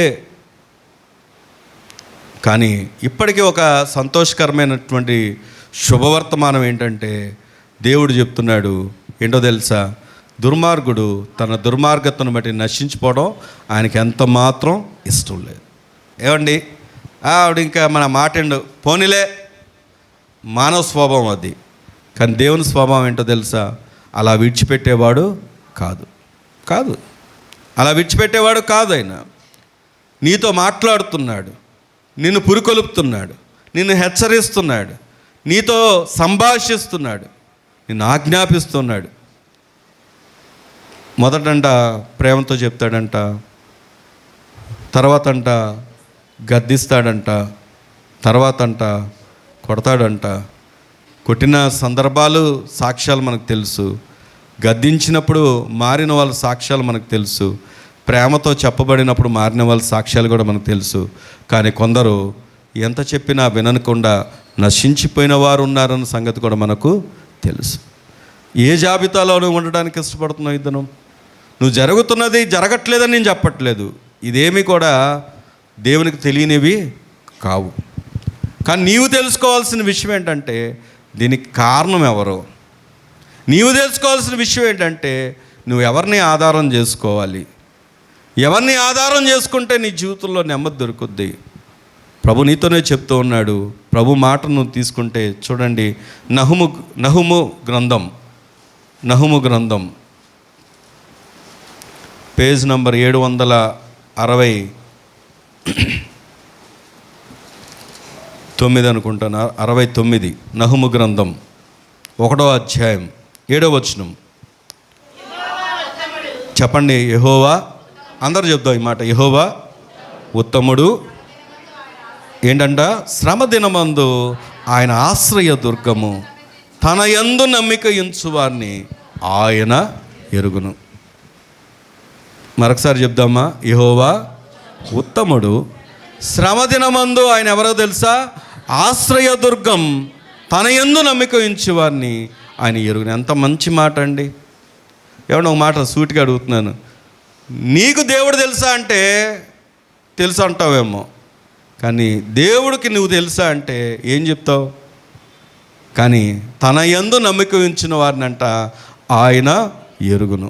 ఏమండి సూటిగా అడుగుతున్నాను, ఈరోజు నిన్ను ప్రభు ఎరుగును అన్న యొక్క మాట ధైర్యాన్ని నీకు ఇవ్వాలి అంటే నువ్వు ఆయన ఆధారం చేసుకుంటున్నావా? చెప్పండి. శ్రమదినమందు ఎక్కడ ఫోన్ చేస్తే ఎవరు ఏ సహాయం అడుగుతారో అని చాలామంది వాస్తవానికి ఫోన్లు ఆగిపోయిన వాళ్ళు ఉన్నారు. ఎందుకంటే మా ఫోన్లు కూడా ఛార్జింగ్ లేక అక్కడికి ఇక్కడ పంపించాం ఆ 2 రోజులు. పవర్ బ్యాంక్ అనేది మా ఇంట్లో అలా పక్కన ఉండేది, దాని విలువ ఎప్పుడు తెలిసేది కాదు. మనకి ఏం అవసరం అనుకునేవాడిని నేను.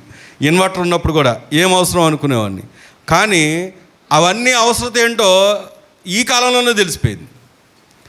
పవర్ బ్యాంకు అవసరం, ఫోన్ ఛార్జింగ్ లేదు, పవర్ బ్యాంక్ ఎవరింటికో పంపించడం, ఛార్జింగ్ పెట్టుకొని మళ్ళీ అది వస్తే అదే ఫోన్లకి ఛార్జింగ్ పెట్టుకోవడం. అది కూడా ఎలాగో తెలుసా, సగం నా ఫోను సగం కళా ఫోను. ఎందుకంటే ఇద్దరికి సమానంగా మళ్ళీ సరిపోదేమో అన్నట్టుగా అంత పొందిగ్గా వాడుకున్నాం. ఎందుకు మాట చెప్తానంటే కొంతమంది ఎక్కడ ఫోన్లు వస్తాయని భయపడే వాళ్ళు ఉంటారు. మనలో కాదు, సహజంగా ఎవరైతే సహాయం అడుగుతారో ఎక్కడికి రమ్మంటారో అని అందుబాటులో లేని వాళ్ళు కూడా ఉంటారు. ఇది మానవ నైజం. కానీ దేవుని నైజం ఏంటో తెలుసా? ఆయన ఉత్తముడు అంట. శ్రమ దినమందు ఆయన ఏమని రాయబడింది చెప్పండి? ఆయన ఆశ్రయ దుర్గం అంట. అంటే నువ్వు శ్రమలో ఉన్నప్పటికీ కూడా ఆయన ఆశ్రయ దుర్గంగా నీకు ఉన్నాడు. ఆయన ఎందు నమ్మిక ఉంచిన వారిని ఆయన ఏంటంట? ఎరుగునంట. దేవుని స్తోత్రం కలుగునుగాక. ఒకవేళ ఎప్పుడైనా చూడండి, ఎవరైనా వ్యక్తిని ముఖ్యమంత్రి గారు ఎవరైనా పిలిచి వాళ్ళతో ఫోటో దిగితే ఆ ఫోటో ఆ ఇంట్లో ఎంతకాలం ఉంటుంది? అప్పుడప్పుడు కొంతమంది ఇళ్ళకి వెళ్ళినప్పుడు వాళ్ళు ఏదో ఒక విషయంలో ఫోటో లేదా స్టేటస్లు, ఒక ముఖ్యమంత్రితో దిగిన స్టేటస్ పెట్టి దాన్ని పదే పదే షేర్ చేసేవాళ్ళు ఉంటారు. ముఖ్యమంత్రి అవ్వచ్చు, ఎమ్మెల్యే అవ్వచ్చు. ఎందుకంటే అది గొప్పగా అనిపిస్తుంది. అవును, సహజంగా ఎవరికైనా ఇప్పుడు అందరు రీచ్ అవ్వలేరు కాబట్టి అది గొప్పగా అనిపిస్తుంది. అలాంటి వాళ్ళు ఎప్పుడైనా చదువుకున్నప్పుడు చదువుని బట్టి ఇచ్చిన ఫోటోలు కానీ పేపర్లో వచ్చిన కట్అవుట్లు కానీ జాగ్రత్తగా పెట్టుకుంటారు. ఎందుకంటే అమ్మో ఫలానా ఆయనతో దిగాం. మంత్రులు మారిపోయినా, ప్రభుత్వం మారిపోయినప్పటికీ అది అలాగే ఉంటుంది. నేను ఫలానప్పుడు ఫలానా వ్యక్తితో దిగానని. ఎందుకో తెలుసా? అదొక గుర్తింపు. మనం అది అందరికీ తెలుసుకోవాలనుకుంటాం.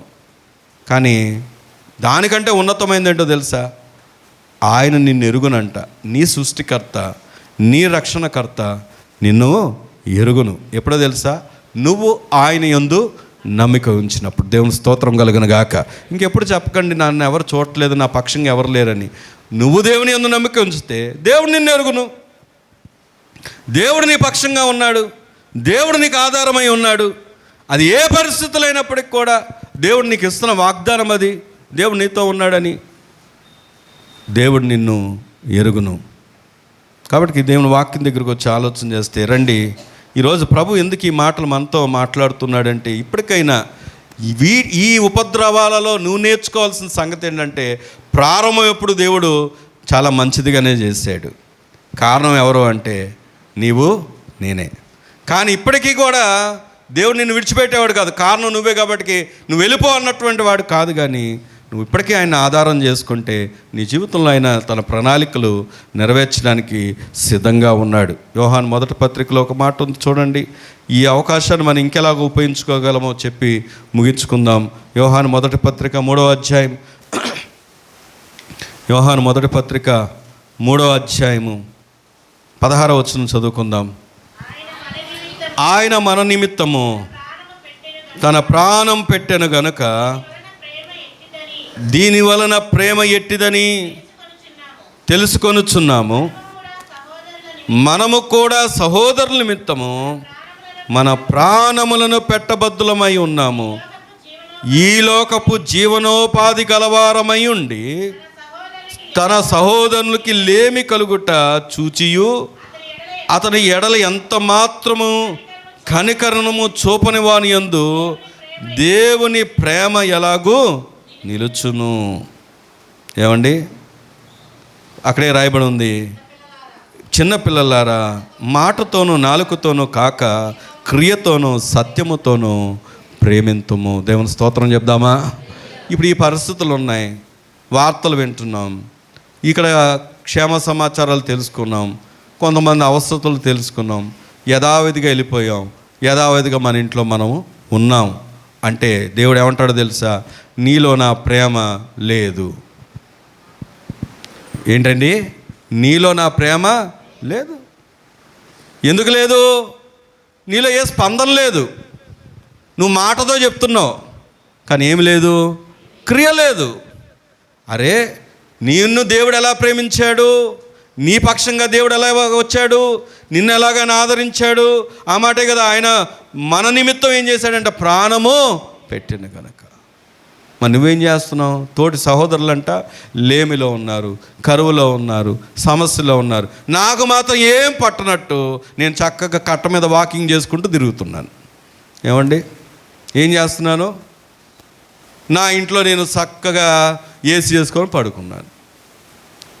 ఎవరి గురించి ఏమి నాకు అవసరం లేదు, ఏ పట్టింపు అవసరం లేదు. అరే పలానా ప్రాంతంలో మన సంఘస్థులే ఉన్నారు, వాళ్ళు అక్కడ ఇబ్బందుల్లో ఉన్నారు, వాళ్ళకి ఏమైనా అవసరం ఉందేమో, కనీసం ఒక ఫోన్ కాల్ ఎలాగున్నావమ్మా చేసావా, ఎలాగున్నావన్నా చేసావా, అరే మెసేజ్ పెట్టాము హాస్పిటల్లో పలానా వాళ్ళు ఉన్నారు, ఎలాగుంది తమ్ముడు అడిగావా, ఏమైనా అవసరం ఉందా.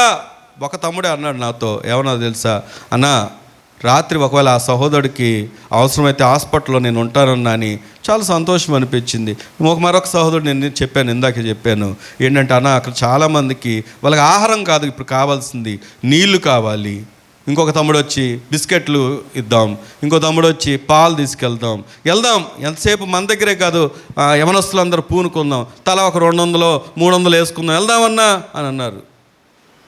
ఇక్కడ వాక్యాన్ని పరిశీలన చేస్తే అదే చెప్తున్నాడు. మీలో నా ప్రేమ ఉందని చెప్పడానికి తోటి సహోదరులు కష్టాల్లో ఉన్నారు, శ్రమల్లో ఉన్నారు, బాధల్లో ఉన్నారు, ఇబ్బందుల్లో ఉన్నారు, మీ మటుకే మీరు జీవిస్తే నా ప్రేమ మీలో ఏముంది. ప్రభు సూటిగా అడుగుతున్నాడు ఈరోజు. ఏమండి, ఒక్కసారి బయటికి వెళ్తే ఈరోజు మనకు అయ్యే ఖర్చు మినిమం ఒక 500 లేదంటే చెప్పగలరా ఏ వస్తువుని వస్తుందా? లేదు. అదే 500 లేక సైకిల్ కొనుక్కోలేదు నేను, సెకండ్ హ్యాండ్ సైకిల్. అది నాకు 500 అంటే ఆ మాట ఎప్పుడు గుర్తొస్తూ ఉంటుంది. అలాంటిది మరి ఈరోజు అంత తీవ్రమైనటువంటి రేట్లు ఖర్చులు పెరిగిపోయి మరి అలాంటి పరిస్థితుల్లో నీ మటుకే నువ్వు బ్రతుకుతున్నావు, కష్టపడేది నీకోసమే అసలు. కానీ ఇంకొక మాట కూడా చెప్తాను, సందర్భం వచ్చింది కాబట్టి.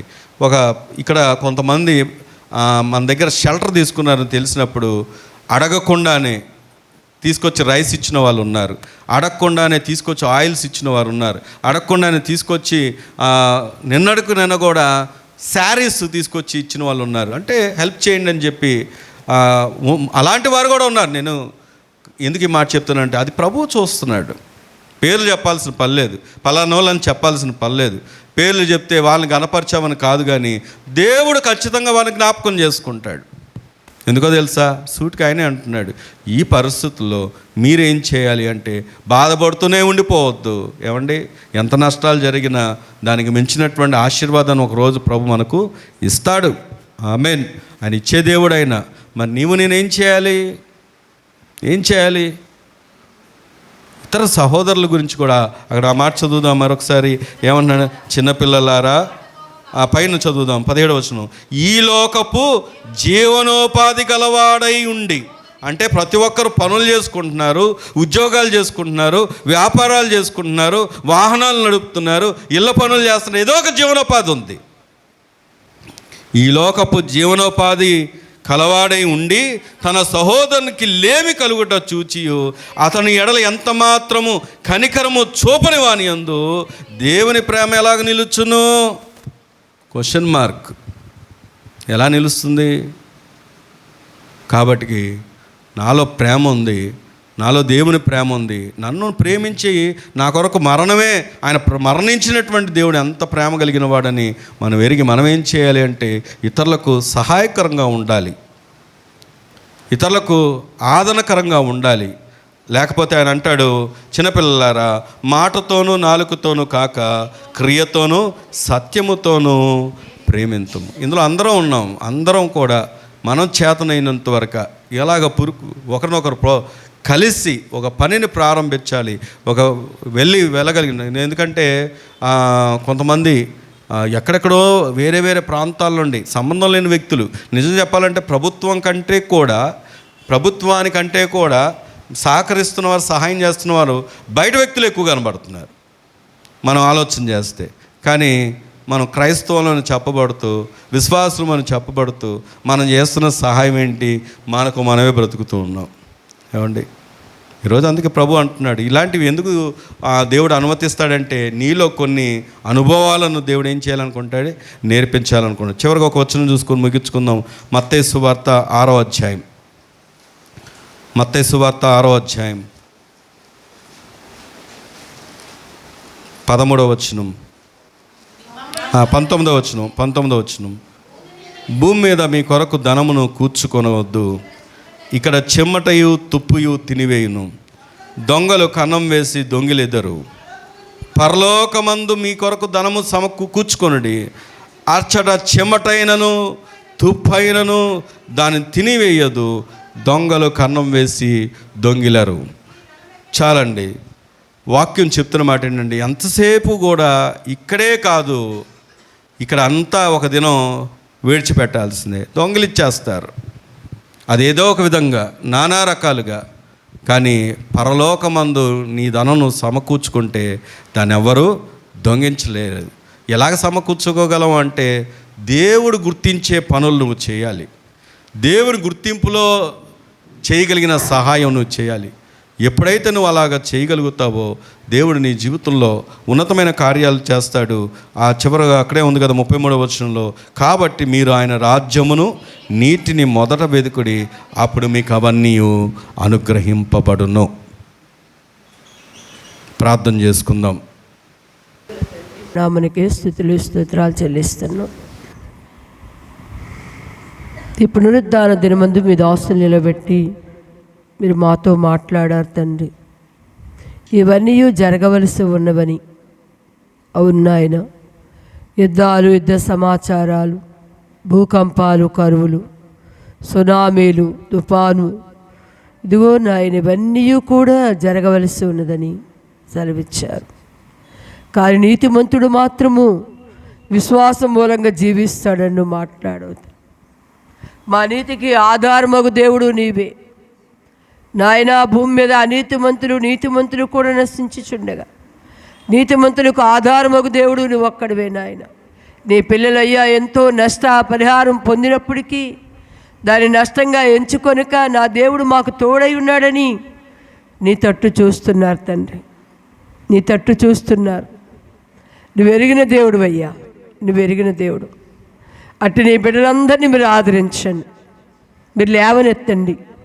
ఎన్నో నాయన తండ్రి శోధన సమయాల్లో, శ్రమ దినాల్లో కృంగిపోని వారుగా నాయన, కూలిపోని వారుగా నాయన, ఆశకి నాయన నిట్టూర్పులకి నాయన సమస్యలైన వారుగా నా దేవుడు, నా ప్రభువు, నా రక్షకుడు నాకు తోడై ఉన్నాడని, మా నీతికి ఆధారమగు దేవుడు మమ్మల్ని ఎన్నడూ కదల్చనివ్వడని మేము కదిలిపోవనట్లుగా బిడ్డలు విశ్వసించారు తండ్రి. నాయన అటు వారందరిపై నీ కృపని కుమ్మరించండి, దయని కుమ్మరించండి. ఇంక నువ్వు ఆదరించండి, ఇంక నువ్వు లేవనెత్తండి, ఇంక నువ్వు ఎత్తుపట్టండి, ఇంక నువ్వు మీ నామానికి మహిమార్థంగా ప్రతి నష్టా నుండి విడుదల పొందినట్లుగా నీ కృప దయచేయండి. ప్రజలందరూ అల్లాడిపోతున్నారు. ఈ చిన్న మందు ద్వారా కొందరు నాయన నీరు సప్లా చేస్తారు, కొందరు పాలు చేస్తారు, కొందరు ఆహారం చేస్తారు, కొందరు నాయన వారు కలిగింది ఇచ్చారు, కొందరు వస్త్రాలు ఇచ్చారు, కొందరు బియ్యం ఇచ్చారు. ఎన్నో సాయన ఈ చిన్న మందయ్యా, చిన్న మంద నాయన, చిన్న మంద. వారు కలిగి ఉన్న దానిలో నాయన ప్రజలకు సహాయం చేశారు. వారిని వారి బిడ్డలను దీవించండి నాయన. పరుగులెత్తారయ్యా, బలం ఇచ్చారయ్యా, ధనం ఇచ్చారయ్యా, సమయం ఇచ్చారయ్యా. ఎవరి బిడ్డలు అందరూ ఆయన కుటుంబాలుగా కదిలి వచ్చారు తండ్రి. ఈ ప్రేమ ఎంత గొప్పదయ్యా, నీ ప్రేమ ఎంత గొప్పది.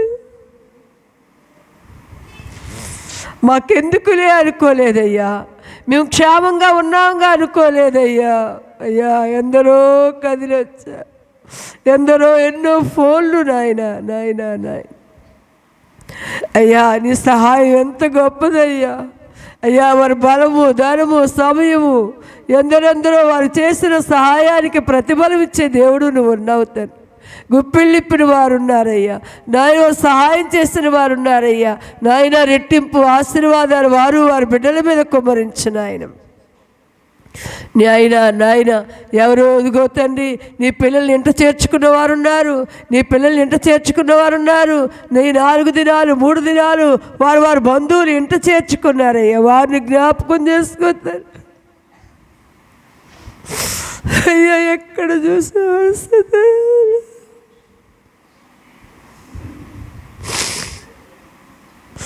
అయ్యా అతకుతులమైపోయిన పరిస్థితులయ్యా. అయ్యా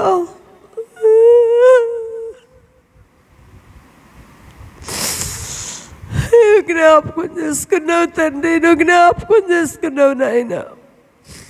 ప్రజలందరూ క్షేమంగా సజీవులుగా నేటివారుగా ఇప్పుడు దానంలో మమ్మల్ని అందరినీ కృపలో చూపించావు నాయన. ఇక రాలేని వారు ఎందరో ఉన్నారు, వారు వారి ఇంటిని వారి కుటుంబాలు జ్ఞాపకం చేసుకోండి. ఉత్తబడిన మాటలు నాయన మా హృదయంలో నీరు పెట్టి ఫలభర్తంగా ఫలింపు దయచేయండి. ఇంకనూ నాయన ఆరారపేట నీటి వాటం తగ్గలేదయ్యా. అయ్యా ఇదిగో నాయన మీరు గద్దింపగా నీరు నాయన అది దూరమైన లేఖన సత్యాలు సెలవిస్తున్నాయి. కొండలకి పై భాగమున నీరు నిలిచును, యెహోవా గద్దించగా ఆ నీరు నాయన దూరమవునని సెలవిచ్చావు ప్రభా.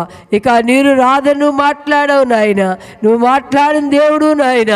అయ్యా నీరు రానట్టుగా నువ్వు చేయబోతున్నందుకు కృతజ్ఞతలు, స్తోత్రాలు. ఎవరి గురుములో వారు క్షేమంగా సజీవులుగా సురక్షితంగా ఆరోగ్యవంతంగా ఎలాంటి ఇసుప సర్పాలు విష పురుగులు నాయన ప్రాణాత్మలకు దేహాలకు హానికరంగా ఏ పురుగులు ఎక్కడ ఏ గుడారములు ఏ చోట్ల ఇరుక్కోకుండా వాటిని లయపరిచి నాయన ప్రతి గుడారం లోపల వెళ్ళిపోయిన సరిహద్దుల్లో మీ రక్తపు కంచెనేయండి. అయ్యా అనారోగాలు నాయన ఇసుప జ్వరాలు అయ్యా టైఫాయిడ్ మలేరియా నాయన జ్వరాలు గద్దించి దైవిక స్వస్థత కార్యాలు నాయన చిన్న బిడ్డలకు కూడా కాళ్ళు నొప్పులయ్యా, ఒళ్ళు నొప్పులయ్యా, మోకాళ్ళు నొప్పులయ్యా తండ్రి. మీ రక్తంతో కడగండి నాయన, మీ రక్తంతో కడగండి. ప్రతి బలహీనత నుండి విడిపించండి ప్రభా, విడిపించండి అయ్యా. వృద్ధులైన వారు బలహీనంగా ఉన్నారు, ఎవరులు బలహీనంగా ఉన్నారు, ఎవరాంటులు బలహీనంగా ఉన్నారు, పసిబిడ్డలు బలహీనంగా ఉన్నారు ప్రభా. నువ్వు సంపూర్ణమైన ఆరోగ్యాలు దయచేయమని ప్రార్థన చేస్తున్నావు. అలాగే నాయన అయ్యా శాలేంను ముట్టయ్యా, పసికందయ్యా, చిన్న బిడ్డయ్యా ఆ గాయాన్ని కట్టి స్వస్థపరచను. తల్లిదండ్రికి నెమ్మది కలగచ్చు. ఆ బిడ్డ కొరకు సంఘం ఎందరో ప్రార్థనలు చేశారు నాయన. ప్రార్థన పరమ ఆపరేషన్ చక్కగా నాయన సెట్ అయినందుకు కృతజ్ఞతలు చెల్లిస్తున్నాం. మంచి స్వరాన్ని ఇవ్వండి, నాలుగు సడలింప చేయండి. ఆ స్వరము ద్వారా ఎటువంటి ఆటంకాలు లేకుండా తల నుండి అరికాల వరకు బిడ్డను ముట్టని పిడుస్తుగానే ఎటువంటి బలహీనత లేకుండా దైవిక స్వస్థత బిడ్డకి దయచేయండి. ఈ ఉదయకాల సమయంలో నాయన కూడి వచ్చిన వారందరినీ మీ చేతులకు అప్పగిస్తున్నాం. వెంకటేశ్వరమ్మ గారిని కూడా నాయన ఇదిగో హాస్పిటల్లో ఉన్న విజయాన్ని నాయన మీ చేతులకు అప్పగించుకుంటున్నాం. మరొకసారి నాయన కూడి వచ్చిన బిడ్డలందరినీ ఇచ్చిన హస్తాలన్నీ సహాయకుడిగా నాయన సహకరించిన వారి కుటుంబాలు వారి బిడ్డలు ఇంకా నూరంతులుగా దీవించి ఆశీర్వదించి ఇట్టి పరిస్థితులు గుండా వెళుతున్న ప్రభా నాయన ప్రజలకి నాయన సహాయకులుగా ఉండే సంఘముగా ఆశీర్వాదకరంగా దీవెనకరంగా ఎత్తుపట్టి వర్ధల చేసి పొందమని ప్రార్థన చేస్తూ నజరేయుడైన యేసు నామమున అడిగి వేడుకొని పొందున్నాం పరమ తండ్రి, ఆమేన్.